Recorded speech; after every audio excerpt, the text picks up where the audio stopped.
운동을 할 때 있잖아요. 농구를 잘하려면 농구 연습을 해야 되잖아요. 그죠? 벤치프레스에서 견갑골이 안 뜨게 하려면 벤치프레스를 하는 상황에서 연습을 해야 돼요. 그래야 전거근이 그 상황에서 잘 쓰이게 된단 말이에요. 근데 슬라이드를 열심히 한다고 해서 절대 벤치프레스에서 전거근을 잘 쓸 수는 없어요. 이해가 되시죠? 그게 운동의 특이성이라는 거거든요. 예를 들어가지고 뭐 농구할 때 슛 쏠려면 왜 전완에 그 손목 스냅도 중요하고 팔도 잘 들어야 되고, 그래서 막 팔 드는 연습도 하고 이 손목 스냅 연습도 하고 해봐야 공을 넣을 수가 없단 말이에요.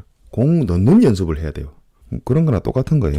그래서 사레레 할 때도 전거근이 잘 쓰여야 되고, 벤치프레스 할 때도 전거근이 잘 쓰여야 된단 말이에요. 그러면 전거근이 잘 쓰이게 하려면 사레레 할 때도 전거근이 잘 쓰도록 연습을 해야 되고, 벤치프레스 할 때도 전거근이 잘 쓰이도록 연습을 해야 돼요. 아셨죠? 그게 중요합니다. 그게 굉장히 중요합니다.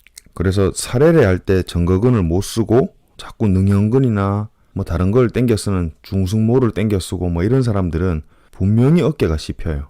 제가 삼각근 원심성 수축 운동 알려드린 거 있잖아요. 그걸 잘하게 되면, 어제 초급자 버전도 올렸고 권쌤이 하는 연결 동작도 올렸잖아요. 그걸 잘하게 되면 사레레 할 때 어깨 씹히는 것도 훨씬 줄어들 겁니다. 해보시면 알아요. 그리고 제가 올려드렸던 운동들을 잘 한 상태에서 어깨 운동을 하잖아요. 그러면 한 2주만 해보시면 알 거예요. 어깨 빵이 달라져요. 어깨 빵도 달라지고 이 프레임 자체가 넓어진단 말이에요.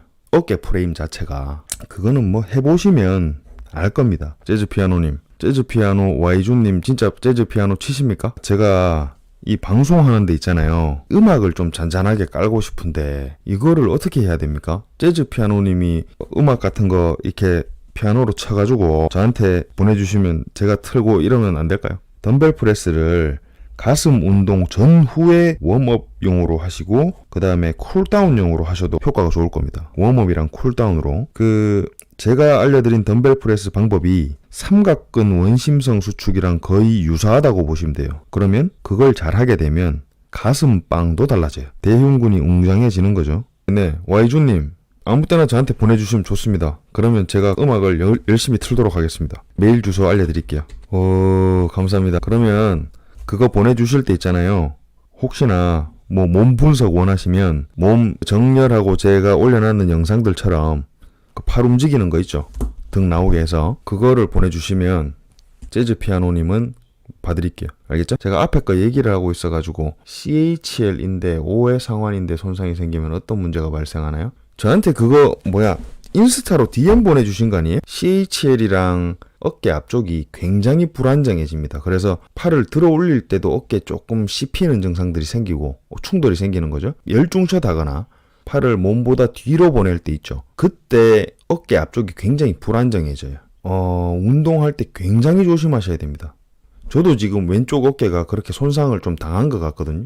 그래서 굉장히 주의하고 있어요. 그리고 그 인대들이 손상당하면 정말 고생합니다. 앞으로도 계속 고생하실 거고, 프레스류 운동을 하고 나면 견쇄관절 쪽이 아픈 거는 아마 CHL 때문이 아닐 겁니다. 만약에 견쇄관절 쪽에 그 통증이 있다면 견갑골이 하방 회전된 상태로 운동을 하는 것들 있죠. 고중량 데드리프트 아니면 슈러그 같은 거. 그래서 견쇄관절이 문제가 생기고 코라코 휴메랄 리가멘트 여기잖아요. 하방 불안정성이 의심된다. 그러면 인대가 손상당할 정도로 충격을 받았다. 요게 5회 상완인대는 앞쪽에 있거든요. 전상방에 있단 말이에요. 전상방에 붙어있는 이것들이 약해져 버리게 되면 어떻게 되냐면 상완골을 위로 잡아당겨주는 인대가 하나 없는 거잖아요. 그쵸? 그러면 이게 자꾸 하방으로 빠지려 그러거나 아니면 앞쪽에서 막아주는 신전할 때 팔을 뒤로 보낼 때도 딱 제한을 시켜준단 말이에요.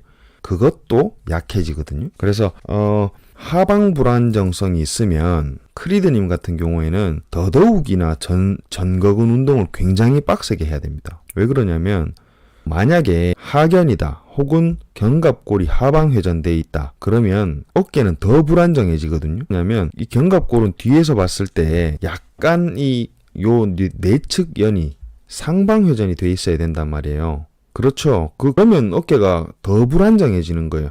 자, 보세요. 굉장히 지금 크리드님한테는 중요한 거고 이 방에 있는 하방회전된 사람들한테도 중요한 문제예요. 이거는 하방회전이 왜 그렇게 위험하냐, 이렇게 돼 있죠. 고급 정보입니다. 기능해부학 책 보면 요런 그림을 봤을 거예요. 요거 혹시 본 적 있죠? 뭐 다른 사람들도 이런 자료를 많이 인용을 한단 말이에요. 그쵸? 왼쪽에 요게 정상적인 어깨 상태예요. 요게 견갑골이고 요게 상완골이거든요. 근데 정상적으로 이 견갑골의 정렬 상태가 정상인 사람들은 요 상완골이 요 관절 위에 얹혀져 있단 말이에요. 요렇게. 이해되죠?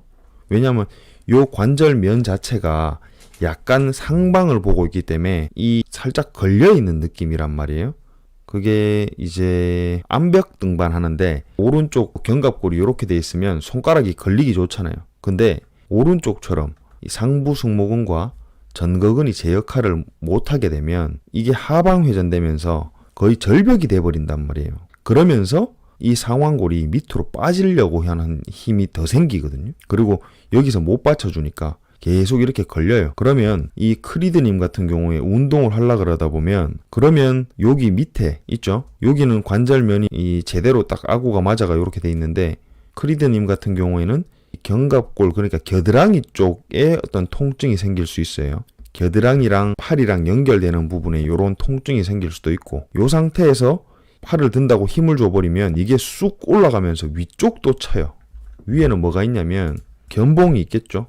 위에 뼈가 이렇게 있단 말이에요. 뼈가. 그리고 이 사이에 극상근이 있단 말이에요. 극상근, 이 위에 삼각근이 이렇게 덮고 있는데 이게 이렇게 빠져 있다가 움직이려고 힘을 딱 주는 순간 이게 더 많이 움직여요. 왜냐하면 상완골이 불안정하니까 이렇게 올라가면서 이게 정상보다 많이 쑥 올라오면서 위에 있는 조직도 씹어버려요. 그러면서 충돌 증후군도 생기죠. 그죠? 크리드님 상태가 지금 이건 거예요. 이해가 되죠? 그래서 하방회전 아까 말하는 것처럼 견갑 하강에 티핑이 있다 그러면 무조건 이 정렬을 원래대로 안 만들어 놓으면 운동을 정상적으로 할 수가 없어요. 그래서 재활이 굉장히 중요한데 이런 거를 재활해 줄 수 있는 사람들이 잘 없단 말이에요. 특히나 운동을 연관시켜서 할 수 있는 사람이 별로 없어요. 그래서 좀 답답하죠. 돈을 암만 많이 써도 못 고쳐요. 모르니까. 모르는데 어떻게 고쳐요? 제가 계속 왜 하견 내용을 요새 좀 많이 올리잖아요. 하견은 무조건 고쳐야 됩니다. 무조건 고쳐야 돼요. 하견은 질병이라고 보셔야 돼요. 하견은 질병이다. 그렇게 생각을 하셔야 되지. 하견이 무슨 다른 사람들 말처럼 타고난 체형이다. 고칠 수 없다. 이렇게 생각하면 어깨 부상은 무조건 달고 갑니다. 어깨 부상을 피할 수가 없어요. 하견요. 절대 타고난 체형 아닙니다. 만들어진 체형이죠. 웃긴 게 뭐냐면 라운드 숄더는 다들 고칠 수 있다고 얘기를 한단 말이에요. 라운드 숄더는 그냥 어깨가 앞으로 말린 거예요. 어깨 말린 거는 뒤로 펼 수 있는데 왜 처진 거는 못 고치냐 이 말이에요. 그 생각을 왜 사람들이 못하는지는 잘 모르겠어요. 근데 그럴 수밖에 없는 게 이 방에는 운동을 다들 좋아하시는 분들이잖아요. 운동을 이제 열심히 하시는 보디빌더들, 운동을 열심히 한 헬서들, 이런 사람들이 하견형 체형이 많단 말이에요. 그러니까 뭐 그렇게 운동을 잘 하시는 분들도 하견이니까 당연히 하견은 가지고 있는 체형이라고 착각을 하는 거죠. 안 그렇습니다. 오늘 보세요. 설기관 선수님이 커뮤니티에 글을 하나 올렸단 말이에요. 어깨 충돌 증후군 때문에 주사 맞았다. 그 제가 저번에 한번 말씀을 드린 적이 있는데 분명히 설기관 선수는 어깨가 좋지 않을 거예요. 왜냐면 설기관 선수도 힘을 빼고 있으면 상당히 하견이거든요. 상당히 하견이라 가지고 특히나 뭐 어깨 관련된 주변 근육들이 다 안 좋겠죠. 저를 믿으시면 안 됩니다. 왜냐면 오프라인으로 하는 게 아니잖아요. 온라인으로 하는 거기 때문에 장투님도 결국 내 몸을 잘 느끼셔야 됩니다. 무조건 잘 느끼셔야 돼요. 내 몸의 움직임에 집중하셔야 됩니다. 집중. 센터 오픈하면 운동을 배우러 온다고 생각해야 돼요. 센터에 막 10회 끊어가지고 계속 다닌다. 이거는 저랑은 컨셉이 안 맞아요. 저는 솔직히 똑같은 환자를 2번, 3번 보는 걸 별로 안 좋아하거든요. 재미가 없어요. 똑같은 걸 또 해야 되니까. 혼자서 집에서 운동하면 다 고칠 수 있는데 그렇잖아요. 혼자서 집에서 운동 잘 따라하면, 그러니까 정확하게만 잘하면 그냥 다 고칠 수 있단 말이에요. 근데 이제 정확하게 못할 것 같으면 병원을 오라 혹은 센터를 오라 이렇게 한단 말이죠. 그래서 만약에 나중에 제가 센터를 하게 됐을 때 오시면 저한테 무슨 치료를 받는다 생각하지 말고 정확하게 운동하는 방법을 배워간다 생각하셔야 돼요. 이게 좀 나오는 건가?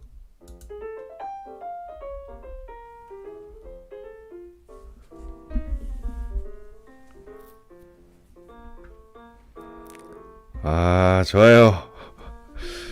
좋아요, 좋아요.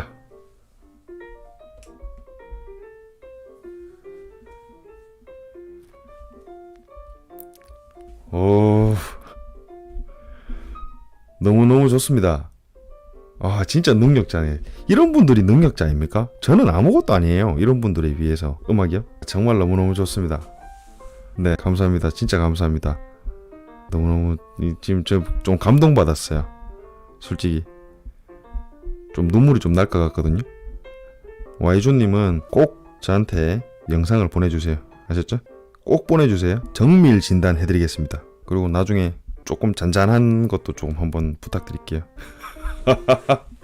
너무 염치가 없죠? 죄송합니다. 아이고, 너무 염치가 없어가지고 이거 어떻게 해야 될지 모르겠습니다. 너무너무 감사합니다. 아, 오늘 큰 선물 받았네요. 유튜브가 있나? 구독을 해놔야 되겠다.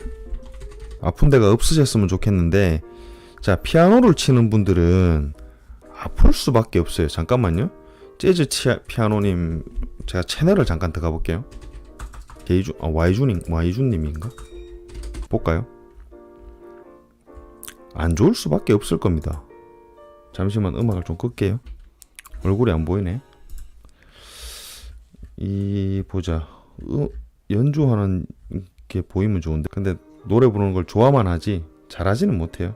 오른쪽 손목이 좀 안 좋을 것 같은데, 그냥 요거는 보는 겁니다. 오른쪽 손목이 조금 뭐 좋지는 않아 보이네요. 이렇게 봐서는 제대로 알 수는 없고 손밖에 안 보여가지고, 어쨌든 나중에 그 와이준님 유명한 사람이잖아. 와이준님이 맞죠? 오른쪽 손목이 안 좋죠. 그래요, 맞아요. 오른쪽 손목이 안 좋아 보입니다. 오른쪽 손목 모양이 썩 좋아 보이진 않습니다. 그래서 오른쪽 손목으로 바닥 짚고 이런 게 조금 힘드실 것 같은데, 근데 직업병이라고 하기는 좀 그렇죠. 왜냐하면 왼손도 피아노를 치잖아요.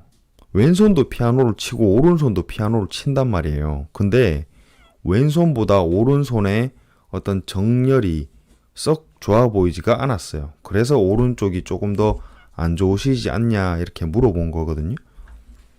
근데 뭐 아니나 다를까 오른쪽이 조금 더 안 좋다고 말씀을 하시네요. 손목 같은 경우에는 근데 제가 직접 봐야 손목이 아프시면 바벨로 하는 운동을 일단은 조금 바꾸셔야 됩니다. 바벨 아니면 풀업, 이런 이제 손목이 고정되어 있는 상태에서 운동하는 거를 조금 바꿔야 돼요. 손목이요? 손목은 영상으로 보기에는 조금 애매한 부분이 있어요.